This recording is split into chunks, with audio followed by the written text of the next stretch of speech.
Ok. Am, lo voy a ampliar a ver si no tengo inconvenientes con el internet. Ok.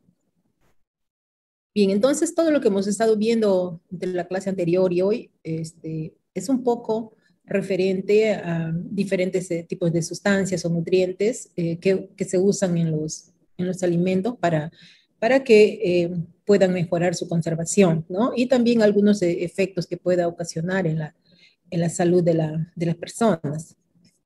Entonces, si hablamos de la conservación de los alimentos, podemos mencionar que hay muchos agentes, muchos factores, ¿no? Que pueden destruir las particularidades o las peculiaridades sanas de una comida fresca. Entre ellos, por ejemplo, tenemos a los microorganismos, que por lo general son las bacterias y los hongos. Estos dos grupos de microorganismos son los que siempre están ocasionando daños a los alimentos, ¿no? Con una rapidez increíble. Entonces, además de estos microorganismos, también podemos mencionar a las enzimas que están presentes de una forma natural en todos los alimentos frescos. ¿Ok? Entonces, estas enzimas son sustancias catalizadoras. ¿Por qué decimos que son catalizadoras? Porque eh, actúan como intermediarios para, en este caso, para favorecer la degradación, ¿no? Degradación y además los cambios químicos que puedan ocurrir en un alimento, afectando por lo general en la textura, el sabor, ¿no? De esos alimentos. Ok, otro de los agentes podemos mencionar como por ejemplo el oxígeno atmosférico, ¿no? Este oxígeno atmosférico puede reaccionar con muchos otros componentes que están presentes en los alimentos, ¿ok? Haciendo que estos alimentos pues puedan volverse rancios o cambiar también el color. Y un ejemplo muy claro, ¿alguien puede mencionar un ejemplo en este aspecto? Un ejemplo muy claro, cuando cambia el color de un alimento. ¿En qué fruta se ha visto esto o en qué otro alimento que ustedes conozcan? Por la oxidación, por ejemplo, en el plátano, en la manzana. Ya, claro, en la manzana. Son ejemplos muy claros donde el oxígeno atmosférico interviene ahí, ocasionando este tipo de reacciones, ¿no? Por oxidación. Entonces, eso es un claro ejemplo con el oxígeno atmosférico. Ok, entonces también, además de estos factores, también hacemos referencia a las plagas de insectos, ¿no? Y roedores, que por lo común estos actúan pues cuando se almacenan, ¿no? Se almacenan estos alimentos. Y también hay ejemplos muy claros cuando se guarda el arroz, los granos, ¿no? Y al tiempo, si no ha sido usado, empiezan a aparecer estos insectos, ¿no? Lo que conocemos como las polillas, ¿no? Es un claro ejemplo en el arroz, en el trigo, también es muy común este tipo, en los cereales, en fin.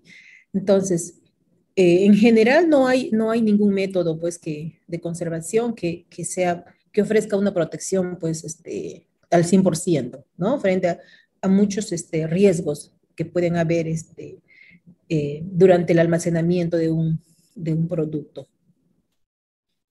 Bien, a ver, es de aquí me está estorbando. Vamos a ponerlo más arriba. Ok, entonces, y en caso también de que cuando hablamos de los alimentos enlatados, por ejemplo, esto también va a variar, su tiempo de conservación va a variar de acuerdo al lugar, ¿no? Por ejemplo, en la Antártida, pues ustedes saben, el clima ahí es muy frío, que está cerca del Polo Sur.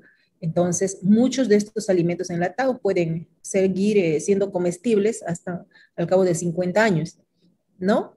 Pero si esto lo vemos reflejado en un clima tropical, no va a pasar así, ¿no? Porque la temperatura, vamos a ver también más adelante, que influye bastante en la conservación de los alimentos. Entonces, además del enlatado y la congelación, también existen otros métodos, ¿no? Para conservar los alimentos, como por ejemplo el secado, la salazón o la forma de salmuera que llamamos y el ahumado. Entonces, son muchas otras formas que ayudan a mantener mayor tiempo de vida de un alimento. Um, También podemos decir que la desecación por congelación o conocido también por liofilización, es un método más reciente, ¿no? Es el alimento se hace, es como un polvillo muy fino, entonces, y le hacen a temperaturas muy frías. Entonces, ese es un método también de la liofilización. Además, entre las nuevas técnicas experimentales, también podemos mencionar que se encuentran el uso de antibióticos, ¿no? Y también la exposición de los alimentos a la radiación nuclear. Entonces, son nuevas técnicas experimentales, ¿no? ¿Estamos hasta ahí, jóvenes? ¿Me están escuchando? Jóvenes, por favor, si tienen alguna Sí, se pregunta hasta escucha, ahí. profesora. Ok, bien. Entonces, veamos ahora algunas causas, ya en mucho más detallado, qué causas pueden alterar, ¿no?, la conservación de estos alimentos. Aquí los separamos en tres grandes grupos, como agentes físicos, agentes químicos y agentes biológicos. En lo anterior fue una introducción, han visto varios aspectos generales. Entonces, en la parte de los agentes físicos, podemos mencionar aquí que se refiere a golpes, a cortes, son agentes mecánicos. Entonces, en el caso de los golpes o cortes, no afectan las características nutricionales, ¿no?, de los alimentos. Eh, Ahora, en cuanto a la temperatura, a mayor temperatura, pues va a acelerar las reacciones de descomposición, ¿no? Va a haber una mayor descomposición de estos alimentos. Igual tenemos la humedad, ¿no? Que afecta a la humedad relativa, al aire, y hemos puesto un ejemplo. En cuanto a la luz también afecta a ciertos alimentos, específicamente en caso de las vitaminas. ¿Okay? Entonces, acá tenemos, esto ocurre más en la vitamina A, vitamina C, también generalmente la luz es un factor que altera la composición de estos alimentos. Bien, en los agentes químicos tenemos el pardeamiento o el enranciamiento, ¿no? Que en este caso, pues, es denominada una reacción de Maillard, ¿ok? Y en cuanto a si un producto se hace rancio, ¿no? Se debe principalmente, pues, a la oxidación lipídica, ¿no? En un alimento. Y en cuanto a los agentes biológicos, tal como ya mencionamos también, tiene que ver aquí las enzimas, ¿no?, que ocasionan un oscurecimiento enzimático, puede haber algunos cambios en la textura del alimento, ¿no? Se pueden volver más gelatinosos, más viscosos, en fin. En cuanto a los microorganismos, también hemos visto, generalmente son bacterias, y dentro de los hongos pues están los mohos y las levaduras, ¿ok? Y otros tipos de agentes que son los insectos, los roedores, que ocasionan alteraciones en la conservación de los alimentos. Pero para eso también mencionamos que no hay métodos pues que ayuden a conservar al 100%, ¿no? Pero hay una variedad de métodos que ayudan, como por ejemplo la asepsia, tener asepsia en los productos, eliminación de microorganismos, cómo hacer para que haya un mantenimiento de condiciones anaerobias, ¿no? De esa manera se disminuye el crecimiento de ciertas bacterias, también con la aplicación de temperaturas altas o también temperaturas bajas, que son congelamiento eh, o pasteurización, en este caso de temperaturas altas, ¿no? Desecación, utilización de conservantes químicos y, bueno, inclusive hasta por irradiación, ¿no? Entonces, eso es lo que se usa hoy en día para conservar los alimentos. ¿Okay? Bien, por ejemplo, en el caso de algunas formas que pueden ayudar a retrasar la descomposición en caso de que haya presencia de microorganismos, entonces ahí se aplican, por ejemplo, este método de la asepsia, ¿no? Para mantener los alimentos sin gérmenes, ¿no?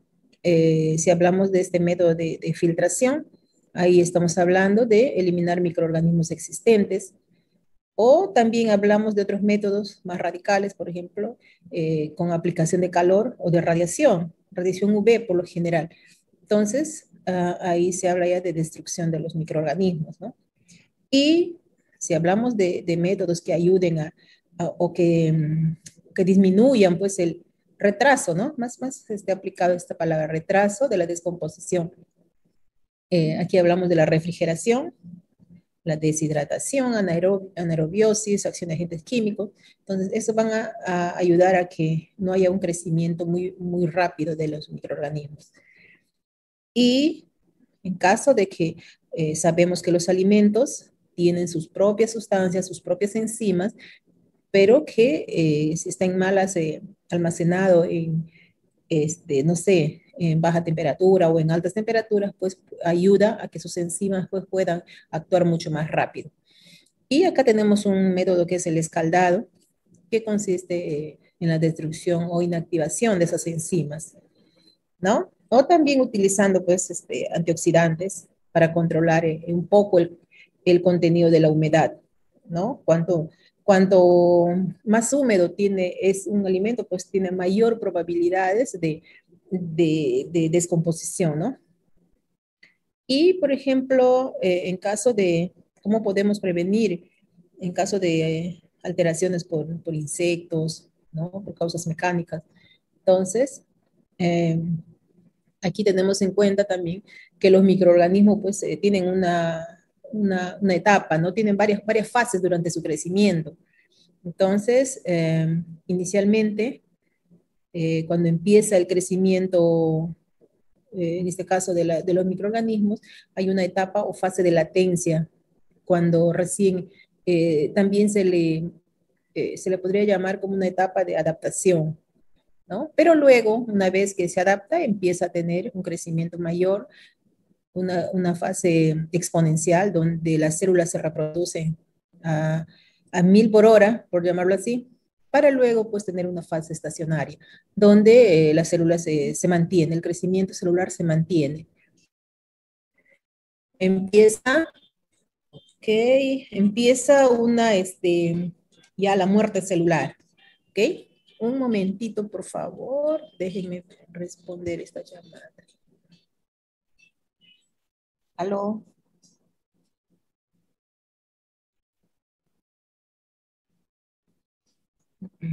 Ok, continuamos. Entonces, ¿están ahí jóvenes? Sí, sí, sí, Ok. Entonces, les estaba mencionando que el crecimiento de los microorganismos pues tiene un perfil muy conocido, ¿no? Entre a ver, ¿alguien se recuerda lo que estaba explicando? ¿Cuáles son las etapas en forma general de los microorganismos?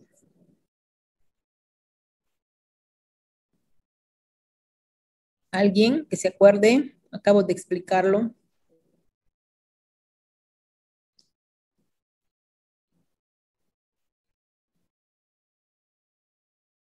¿Podría repetir, profesora, por favor? Les estaba profesora, preguntando. Pregunta. A ver, les decía, acabo de explicar una diapositiva anterior donde les estaba diciendo cómo es que los microorganismos, cuál es el perfil de su crecimiento de manera normal, ¿no? Eso les estaba preguntando. Antes de que siga avanzando, quiero ver si están entendiendo. ¿Ok? Entonces, en forma general, ¿cuál es?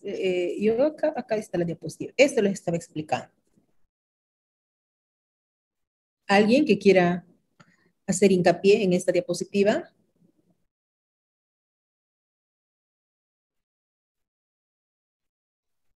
en la fase de latencia, que las células va a crecer acelerado, luego va a llegar a la fase estacionaria donde se va a mantener.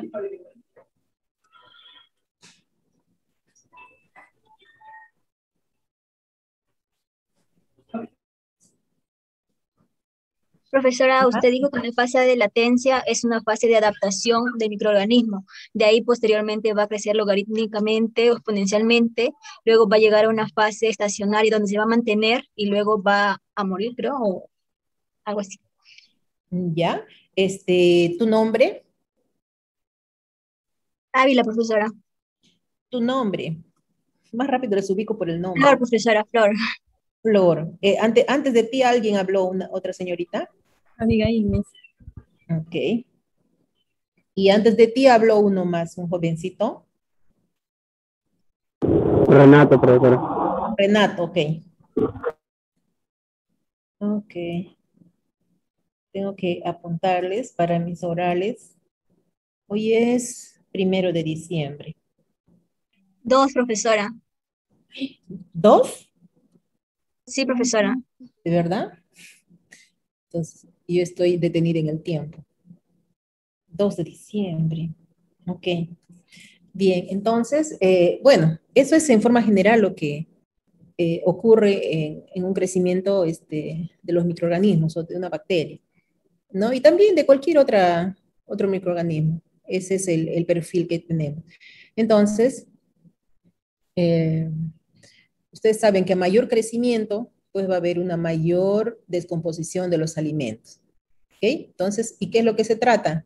En, en conservar los alimentos, trata de usar, pues, algunos aditivos, algunas sustancias que puedan, o algunos métodos, ¿no? De conservación que puedan atrasar o minimizar o cortar este proceso de descomposición.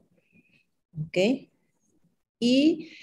Pero para ello también depende de las condiciones en las que se encuentren estos alimentos, ¿no? Si lo almacenamos no sé, en un ambiente pues que sea donde la temperatura es excesiva, pues vamos a tener inconvenientes, ¿no?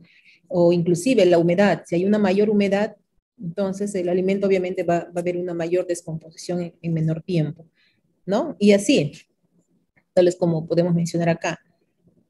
Eh, También tenemos acá que mediante daño real, o sea, un daño efectivo a los microorganismos, ocurre también cuando se aplican estos tratamientos subletales, que son, por ejemplo, tratamientos térmicos o irradiación, ¿no? Se los somete a esas condiciones y tenemos, pues, digamos, muerte de estos microorganismos, ¿no?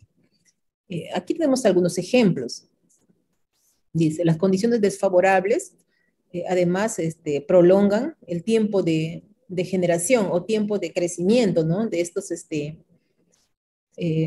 microorganismos, y por lo que al haber una prolongación del tiempo de generación, vamos a tener un aumento también en el periodo de conservación, ¿no? El tiempo de generación, vean acá en este ejemplo, es el tiempo que va a tomar en reproducirse, digamos, una célula.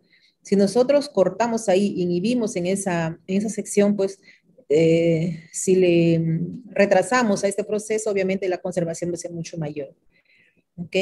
Y aquí se pone algunos ejemplos, ¿no? Si una sola célula que se divide cada 30 minutos, en 10 horas pues vamos a tener una cantidad de 10 elevada a las 6, ¿no?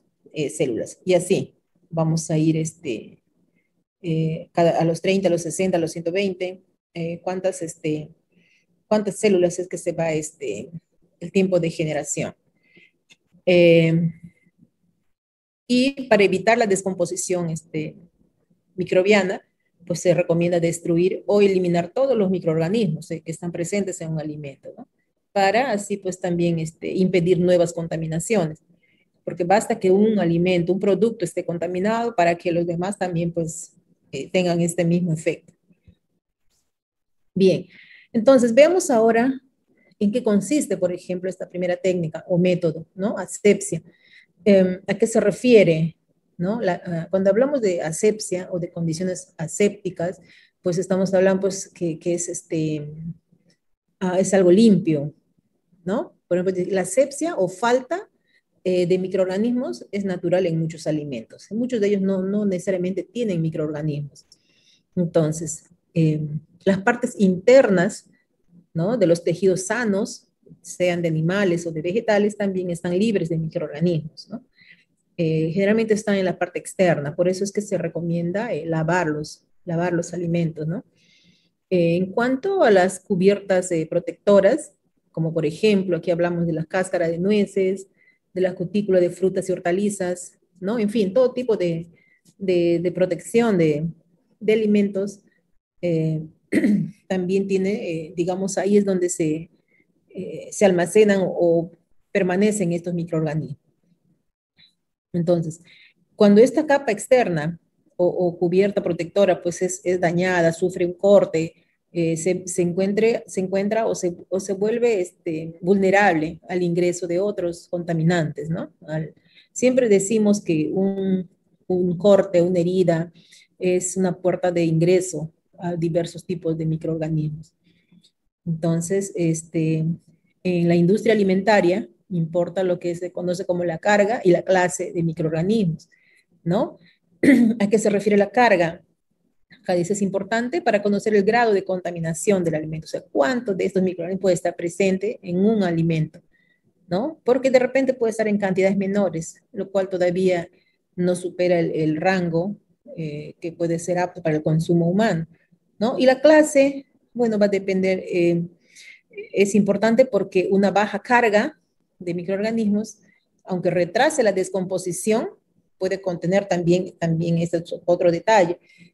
La clase de microorganismo puede ser un microorganismo patógeno, ¿no? No importa, ahí no va a importar mucho ya qué tanta carga tenga, pero basta que sea patógeno, ese microorganismo puede inhabilitar o simplemente quitar ese alimento del mercado, ¿no? Porque no se necesita tanta carga de un tipo de microorganismo patógeno para ocasionar un daño. Ok, entonces, ¿qué se hace normalmente para conseguir la asepsia? Aquí tenemos varios ejemplos, ¿no? Se envuelven los alimentos, eso es lo que hacen las empresas, ¿no? Que se dedican a este rubro. Envuelven los alimentos en cajas de cartón, papel, o sea, ven diferentes mecanismos, diferentes formas de que sus productos pues estén limpios, ¿no? Y ahí ven ustedes, ahí están las cajitas de las papitas fritas, están del ketchup, en fin, todo tipo de presentación que se usa hoy en día para poder conseguir pues que ese alimento esté limpio, ¿no? Esté aséptico. También es importante la higiene que deben mantenerse durante la cosecha de las plantas o también durante el sacrificio de los animales. Por ejemplo, a ver, cuando se cosechan las plantas, necesitan de repente alguna sustancia, algún componente que los desinfecte, ¿no? En el momento que caen al suelo. En el caso de los animales, pues normalmente se permite la venta de las carnes de estos animales que están certificados, o sea, en lugares que están, que tienen su registro sanitario, ¿no? Porque imagínense si sacrifican a algún tipo de, no sé, sea un vacuno, ¿no? ¿En qué lugar? De repente ponen el cuerpo del animal un espacio que no es el apropiado, que tiene mucha suciedad. Entonces, eso también tiene que ver mucho para conseguir la asepsia, ¿no? Otro factor importante es el tema de los equipos, de las máquinas. Ustedes han visto que eso tienen en cuenta cuando hacen las supervisiones o las inspecciones de estas autoridades, cuando van a los restaurantes, ¿no? Ven si sus maquinarias pues están en buenas condiciones, de repente están oxidadas, ¿no? O hay presencia de roedores por ahí, y los mismos trabajadores pues si se están guardando las condiciones de bioseguridad.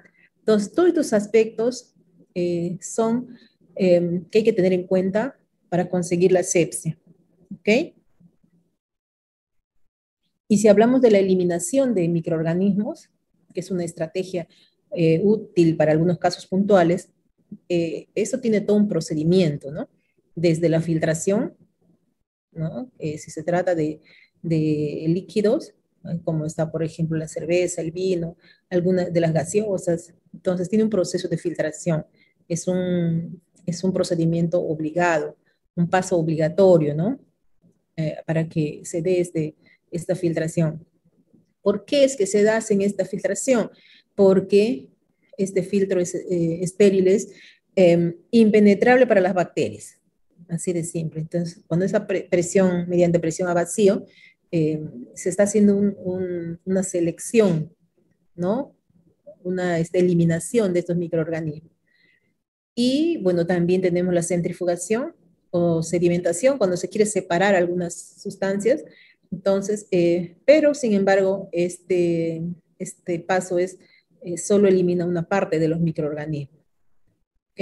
Y así, ven, hay lavado de alimentos frescos, también va a depender el tipo de agua que usen, ¿no? De repente el agua está más contaminado que el alimento. ¿Ok? Entonces, hay muchas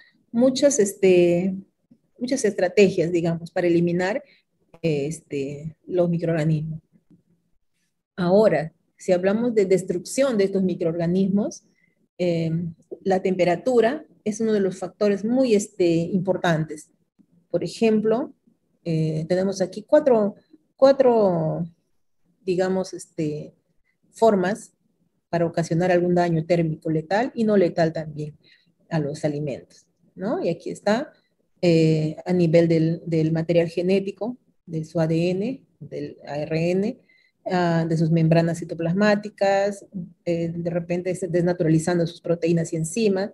Entonces son tratamientos en base a las temperaturas, ¿ok?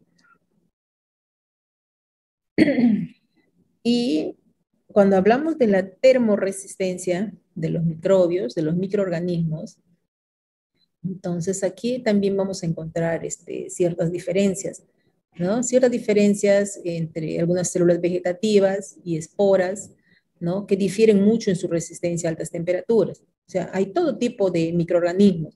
Hay algunos que son resistentes a bajas temperaturas, u otros que pueden ser resistentes a muy altas temperaturas. Entonces, hay de todo tipo. Y va a depender qué tipo de microorganismo esté presente en un alimento para que pueda, pues, aplicarse un determinado tratamiento. ¿Ok? Y este es el perfil que tiene una curva normal, donde podemos ver, pues, que cada uno de ellos va reaccionando dependiendo del nivel de la temperatura. ¿Ok? Y bueno, aquí cuando nosotros hablamos de la termoresistencia de estos microorganismos, también se relaciona mucho con el tiempo de muerte térmica, ¿no? Porque hay algunos, pues como les decía, que simplemente se van a desintegrar a menor temperatura o temperaturas intermedias, como hay otros que van a soportar muchas más temperaturas y que aún el agua hirviendo y van a seguir todavía resistiendo, ¿no? Entonces va a depender del tipo de microorganismos. Generalmente los microorganismos que tienen esporas como parte de su estadio es que son más resistentes. Entonces el agua puede estar hirviendo, pero la espora le protege. Ok. ¿Tienen alguna pregunta hasta ahí, jóvenes?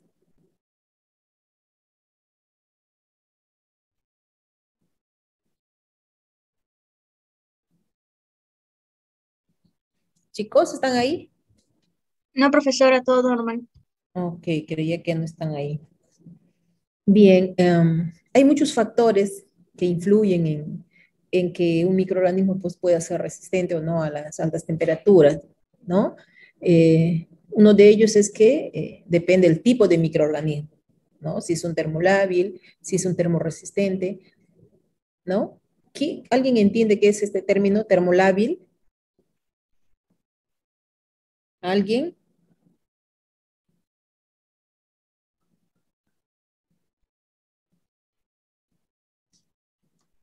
¿Nadie?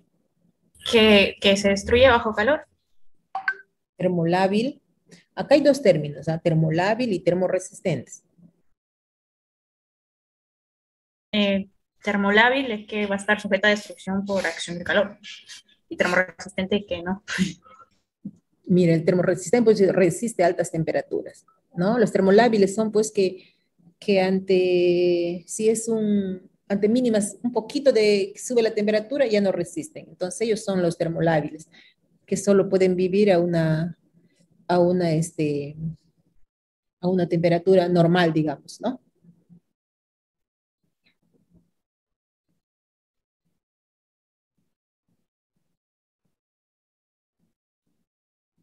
Ok.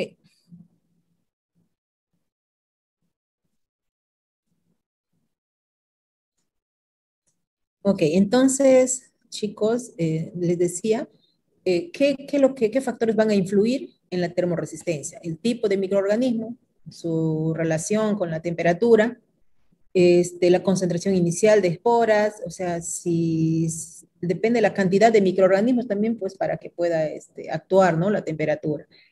O si hay algunos antecedentes de esporas o células vegetativas. Y la composición del sustrato, ¿no? De su medio de cultivo, de su medio donde se desenvuelve este microorganismo. Por ejemplo, acá tenemos algunos microorganismos que son termolábiles, como por ejemplo Campylobacter, ¿no? Mycobacterium, tuberculosis, salmonella, todos estos tipos de bacterias pueden vivir muy bien a temperaturas bajas. ¿Ok? Si les sometemos a temperaturas altas, ahí las podemos eliminar. ¿Ok?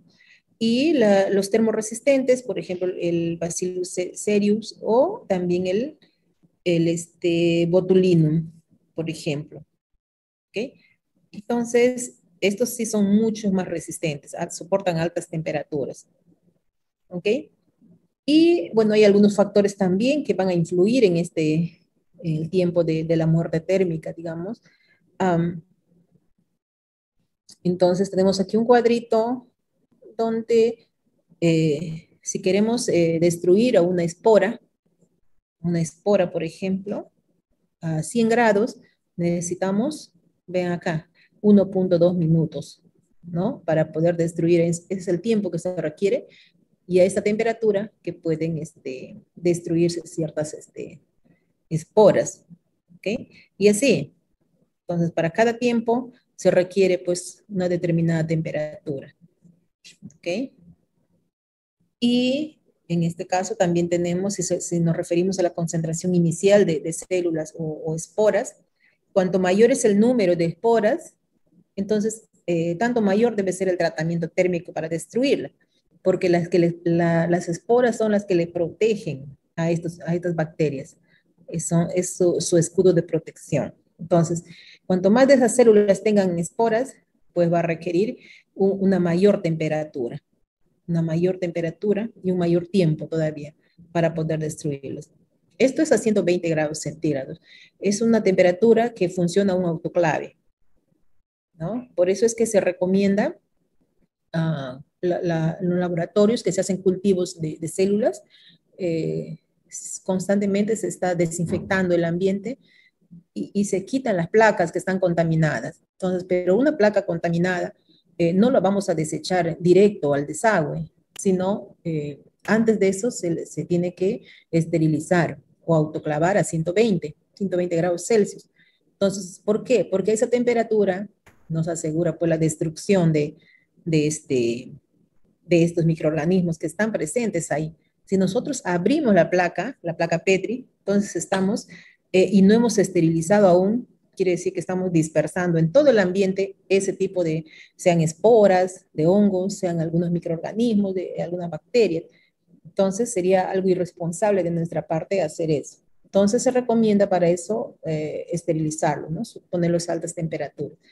120 grados a 20 minutos, que es un tiempo suficiente para poder eliminar todo tipo de esporas. ¿Ok? Ahora, también tenemos otros factores, como por ejemplo, algunos antecedentes, ¿no? De estas bacterias y esporas, como por ejemplo, las condiciones en que estas bacterias crecieron, ¿no? Y las esporas se produjeron, si influyen en su resistencia al calor. También tiene que ver el medio de cultivo, porque el medio de cultivo, pues, es muy enriquecido, tiene muchos nutrientes, ¿ok? Y tiene que ver todos esos factores para ver si siguen todavía vivos estas bacterias, ¿no? Y esporas. Entonces, hay muchos alimentos, jóvenes, hay muchos alimentos que son un medio de cultivo exquisito para muchos microorganismos, ¿no? Por ejemplo, a ver, ¿qué ejemplo podemos dar? El yogur. El yogur, si no se refrigera, entonces si lo dejamos a temperatura ambiente, entonces su proceso de descomposición es mucho más rápido, ¿no? Porque tiene leche, tiene azúcares, entonces se les llama como medios enriquecidos para las bacterias, los hongos. ¿no? Proliferan mucho más rápido. ¿Ok? Y otros factores, y hemos visto también que tiene que ver con la fase de crecimiento, ¿no? Si tiene una máxima resistencia durante la fase de latencia. Por ejemplo, puede ser que algunos microorganismos pues no se adapten a ese alimento y bueno, por ahí no avance en su desarrollo, pero como hay otros que sí, pueden tener una máxima resistencia en esta fase de latencia y por lo tanto pues su crecimiento logarítmico va a ser mucho mayor. ¿Ok? Entonces, y también otro factor que se suele considerar es la desecación. Entonces, las esporas que están desecadas, en general, pues son más difíciles de destruirlas, ¿no? Por eso es que muchas, en etapas, muchos alimentos se pueden conservar a altas temperaturas, no conservar los alimentos, sino estas esporas pueden durar mucho tiempo ahí. ¿Por qué? Porque están bien protegidas. Y ante una mayor, ante una mínima, un cambio en las condiciones al toque, vuelven a aparecer. Entonces, eso es lo que ocurre con las esporas. Y la humedad es otro de los factores, ¿no? El calor húmedo es más destructivo que el calor seco. Entonces, igual que el pH también, la termorresistencia va a aumentar hacia la neutralidad. Entonces, el pH es clave en la termorresistencia de las esporas, en este caso de Bacillus subtilis. Vean ustedes, según el pH, hay alimentos que son de acidez baja. Por ejemplo, tenemos las arvejas, maíz, carnes, leche. Entonces, su pH es mayor de 5.3. ¿Ok? Y hay otros alimentos que están categorizados de acidez media, que están de 5.3 hasta 4, y bajan hasta 4.5. Tenemos algunas hortalizas ahí. Y los alimentos ácidos, tomates, peras, piñas, ¿no? Y los alimentos muy ácidos, pues están ahí los cítricos, las frambuesas. Entonces, tiene que ver bastante el pH de estos, que tienen estos alimentos, ¿ok? Y otros constituyentes del sustrato, como por ejemplo las sales, azúcares, lípidos, eh, entre otros, ¿ok? Y si hablamos de la termorresistencia de bacterias y sus esporas, aquí sabemos que a los cocos, o sea, los bacillus son más resistentes, no, los cocos son más resistentes que los bacillus, ¿no? Aunque dice que hay algunas excepciones. Entonces, a mayor temperatura óptima y hay una máxima de crecimiento. Eso es lo que da la termorresistencia. ¿Ok?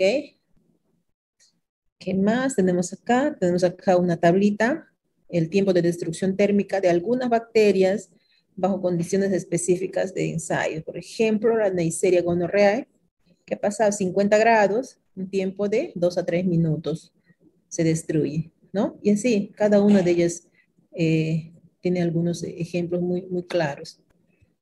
¿Ok? Y algunos tratamientos térmicos a altas temperaturas. Cuando uno se somete a estos tratamientos, pueden suceder dos cosas. Uno, la destrucción total de los microorganismos o simplemente la inactivación enzimática, dependiendo qué es lo que está presente en ese alimento. ¿Okay? Entonces, al haber la inactivación enzimática, en algunas excepciones, ¿qué ocurre? Que ciertas proteinasas y lipasas, que son las enzimas, pues permanecen activas. No necesariamente se da el efecto que uno se desea. Por lo tanto, pues puede ocurrir alteración del alimento, ¿no? O sea, no siempre es efectiva esto en el caso de las enzimas. Y si hablamos de conservas, los tratamientos térmicos, en este caso, no se realizan a una temperatura constante, ya que en este caso la temperatura pues aumenta durante la etapa de calentamiento y luego pues disminuye y se enfría, ¿no? Entonces estos son en espacios, en recipientes muy cerrados, como por ejemplo en las latas, ¿no? Los que se encuentran. Y la penetración del calor, aquí, eh, lo importante aquí es que todo el alimento, las diferentes porciones del alimento, pues pueda recibir el mismo tratamiento térmico, ¿no? Porque si no hay eso, puede ser que un enlatado, eh, no sé, se descomponga muy rápido, ¿no? Ustedes han escuchado las noticias que inclusive han encontrado larvas, ¿no? En muchos enlatados. Entonces, ¿qué creen que ha ocurrido ahí, jóvenes? ¿Qué creen que ha pasado?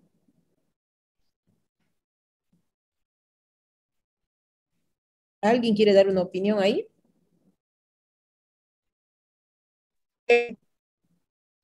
Contaminación durante el proceso de enlatado, ¿verdad? ¿Cómo dices? Pudo haber una contaminación durante el proceso de se ha ido enlatado. Claro, no ha sido de repente sometido un tratamiento térmico adecuado, ¿no? Entonces, si no ha sido muy bien tratado, pues hay el riesgo de que el producto no ha pasado por ese proceso y se vea, pues, ¿no? Lo que ya hemos visto en las noticias. Am, También, miren, podemos ver algunos tratamientos por debajo de 100 grados, estamos hablando de pasteurización, ¿ok? Y esto ocurre generalmente en los productos lácteos, ¿no? Y cuando el calentamiento alrededor de 100 grados, aquí estamos hablando del horneado, por ebullición, en caso de las frituras, los asados, entonces ahí los alimentos duran más tiempo, ¿no? Y cuando es por encima de los 100 grados se llaman los autoclaves, ¿no? Entonces, hay todo este tema en la parte de temperatura. Ok. Cuando se da un calentamiento a 100 grados Celsius, esto es suficiente para destruir todos los microorganismos, ¿no? Que están presentes en los alimentos, sean de baja o de media acidez, ¿no? Entonces, y aquí se usa, por ejemplo, la cocción del pan y carnes asadas, fritas. Entonces, pero eh, en la parte central de estos alimentos no suele alcanzar los 100 grados. Entonces, es un calentamiento nada más. ¿Ok? Y cuando es por encima de los 100 grados, ya estamos hablando aquí de los alimentos que son sometidos a autoclaves, a una esterilización total, porque los enlatados pues tienden a descomponerse mucho más rápido. Por eso es que les someten a estas altas temperaturas, ¿no? ¿Ok? Y tenemos aquí algunas condiciones desfavorables, ¿no? Que también eh, que pueden impedir el crecimiento microbiano. Uno es mantener estos alimentos en condiciones de anaerobiosis. Condiciones de anaerobiosis. Veo acá que, a ver, un ratito, alguien está esperando. Ok, ahora sí. Ok, en condiciones de anaerobiosis. ¿Cómo se consigue esto? Okay,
Profesora, su audio está apagado.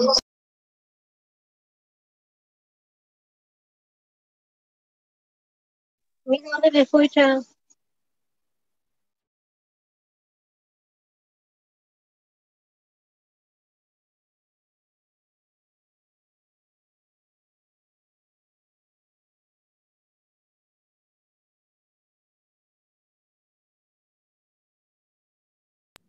Ok, chicos, no estaba hablando, estaba sin audio. Ok, entonces, bueno, les estaba comentando que mantener en anaerobiosis ayuda a conservar, a impedir el crecimiento microbiano. A ver, ¿quién me puede decir qué significa anaerobiosis?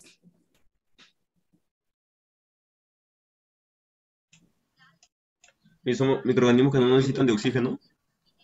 Ok, entonces significa mantener microorganismos sin necesidad de oxígeno, ¿no? Y entonces de esta manera se impide el crecimiento, pues, de los microorganismos, ¿ok? ¿Y cuándo se consigue esto? Llenando completamente el recipiente con el producto. Generalmente no se suele dejar espacios vacíos en el recipiente. Por eso es que ustedes han visto, muchos usan estas bolsas y las someten a vacío, las aplican vacío y simplemente sale bien prensado, ¿no? Entonces, no debe haber nada de oxígeno ahí. Entonces, una forma de conservar el producto, ¿no? Un mayor tiempo, ¿ok? Y así. Entonces, a ver acá, otra de las condiciones para estos microorganismos también es la deshidratación o secado. Si nosotros a nuestros productos las secamos, entonces podemos tener una mayor durabilidad de estos productos, ¿no? Acá tenemos una tablita. Vean ustedes. Por ejemplo, una leche entera, la humedad que tiene normalmente antes del secado es un 87%. Pero ¿qué pasa después del secado? Miren a cuánto disminuye, ¿no? Disminuye a un 5%. Y así, cada tipo de producto, cuando después que se le somete a un proceso de deshidratación o de secado, pues disminuye totalmente su porcentaje de humedad. Y eso es suficiente, pues, para que pueda conservarse mejor, ¿no? Los productos. ¿Qué ocurre durante el secado? Pues el secado lo que hace es destruir generalmente casi todas las levaduras y las células bacterianas, ¿no? Pero sin embargo, las esporas, las benditas esporas bacterianas y fúngicas suelen sobrevivir. También, esas son las más difíciles de eliminar. Después del secado, si el secado dice y las condiciones del almacenamiento son adecuadas, los pocos que se queden ahí no van si las condiciones no son adecuadas, pues los microorganismos no van a poder desarrollarse. Pero eso no significa que no tengan, simplemente que las condiciones no van a contribuir a que éstas puedan crecer más rápido, ¿no? Así como se conservan a altas temperaturas, también hay conservación a bajas temperaturas, ¿no? ¿Y esto para qué se usa? Por ejemplo, la refrigeración. ¿Por qué tenemos que poner en la refrigeradora algún alimento después que ha sido abierto? ¿No? Porque las condiciones frías pueden retardar algunas reacciones enzimáticas también que puedan tener estos alimentos o retardar el crecimiento de los microorganismos, ¿no?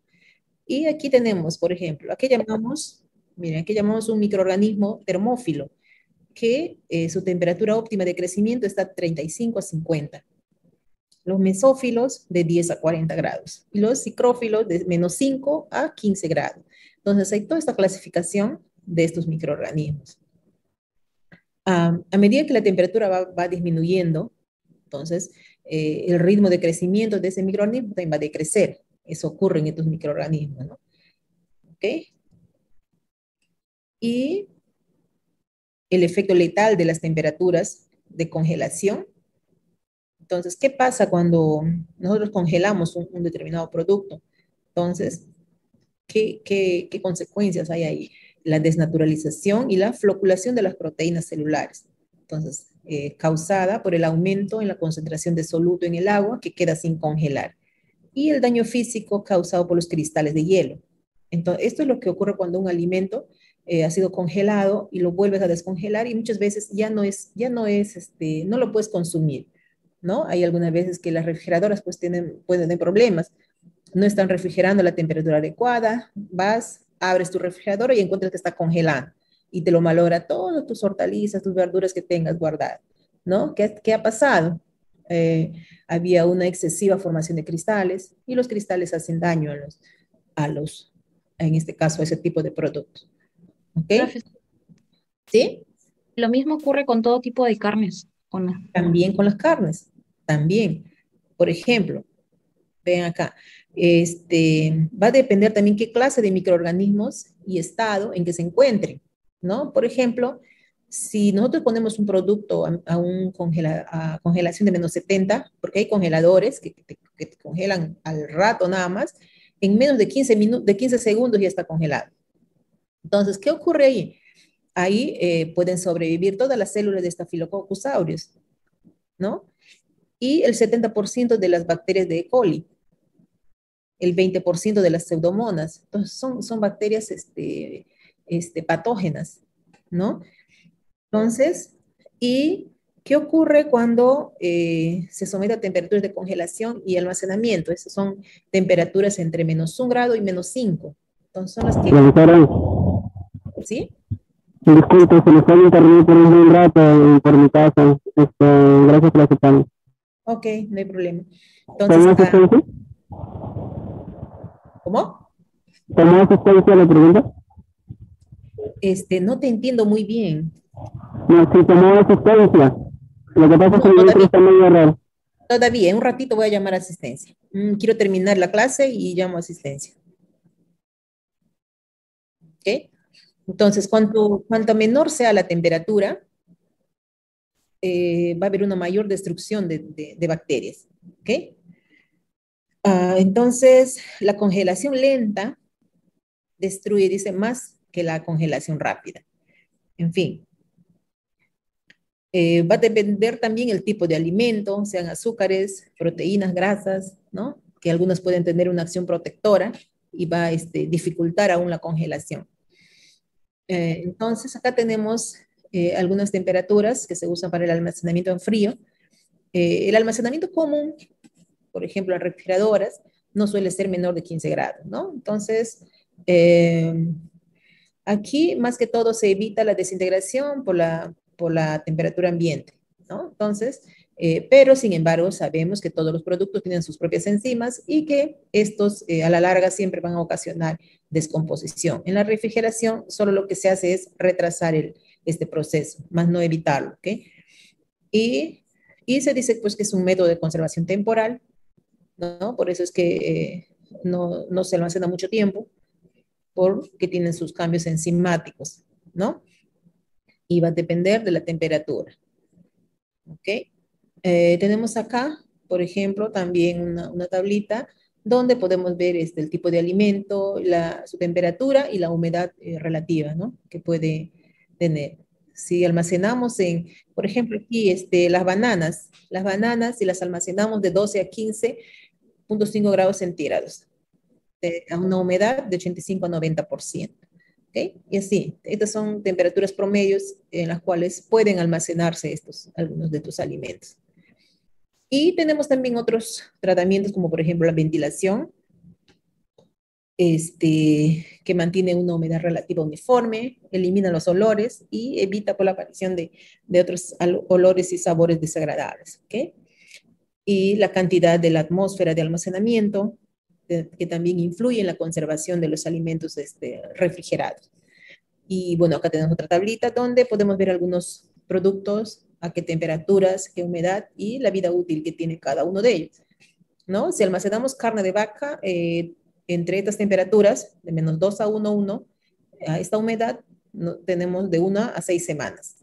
Entonces, ese es el tiempo que más o menos en promedio nos duraría si las conservamos en estas condiciones. ¿Ok? Y también estos alimentos que se congelan, pues pasan por un proceso de preparación, ¿no? Desde la selección, que la congelación, pues no es que va a mejorar las características organolépticas. O sea, si has comprado un producto, pues, en mal estado y lo congelas, pues lo va a congelar así tal como está. No es que lo va a mejorar, ¿ok? Simplemente lo conserva, nada más. Entonces hay que tener cuidado en el momento de adquirir los productos, ¿no? En el caso de lavado, triturado y o cortado, tal como en el escaldado, también se usan principalmente para inactivar sus propias enzimas. Y el empaquetado, pues que es previo a la congelación. Igual acá tenemos una tabla donde te da la velocidad de congelación, cuál es la velocidad de descenso de la temperatura de un producto y en qué tipo de equipo, ¿no? Un congelador doméstico, la velocidad es lenta y así, para cada... eso del nitrógeno líquido, por ejemplo, se usa para los reactivos, para las cepas que se usan en los laboratorios, para los ensayos experimentales en laboratorios, ensayos moleculares, se usa este tipo de congelación, nitrógeno líquido, y se detiene totalmente el metabolismo de una muestra, de una planta, en fin. Algunas ventajas de la congelación rápida. Entonces, cuanto más rápido se congele, pues la formación de cristales de hielo son más pequeños. Por lo tanto, menos daño celular ocurre en el producto, ¿no? El tiempo de solidificación es mucho menor y, por tanto, menor difusión de los materiales solubles. Entonces, se previene antes el crecimiento bacteriano. Más rápido retardamiento enzimático y algunos cambios durante la preparación previa a la congelación en frutas y hortalizas. La maduración continúa una vez que han sido recolectadas, sigue la respiración, o sea, sigue todo su proceso. Por eso es que muchas veces compramos verde, pero a los días ya se maduran, ¿no? Entonces, si no lo congelas, va a ocurrir todas estas cosas, ¿ok? Si quieres mantenerle tal cual, entonces tienes que congelar. Y algunos cambios también que ocurren durante la congelación. Les decía, estos cambios los vamos a ver aquí en este ejemplo. Vean ustedes, estos son los cristales, este color negro, estos son los cristales de hielo que se forman. Entonces, cuanto más rápido lo congelamos, estos cristales van a ser más pequeños. Que es más lento, entonces los cristales son más grandes. Y al ser más grandes, constituyen un daño, causan daño a las células. ¿Okay? Entonces, eso también influye en la conservación de los alimentos. ¿Okay? Y creo que finalmente tenemos aquí otra tablita donde podemos ver cuánto tiempo puede durarnos un determinado alimento si lo conservamos a estas temperaturas. ¿Okay? ¿Cuánto tiempo en meses? ¿Okay? Estos son los cambios que ocurren durante la descongelación, ¿no? Si sabemos que durante la descongelación lo que hace es acelerar la acción enzimática, ¿no? Y si esta es muy lenta, se puede producir pues, desarrollo microbiano. O sea, en ese proceso de descongelamiento puede darse el crecimiento de algunos microorganismos, ¿no? Y además que las carnes al descongelarse producen un exudado o sangría, ¿no? Es la pérdida de líquido y eso pues también produce un mal olor y es propicio como un caldo de cultivo para los microorganismos. En el caso de las frutas, se produce un reblandecimiento al descongelarse, ¿no? Debido principalmente a las alteraciones físicas que han sido, a la formación de los cristales, básicamente. ¿Ok? Bien, chicos. No sé si alguien tiene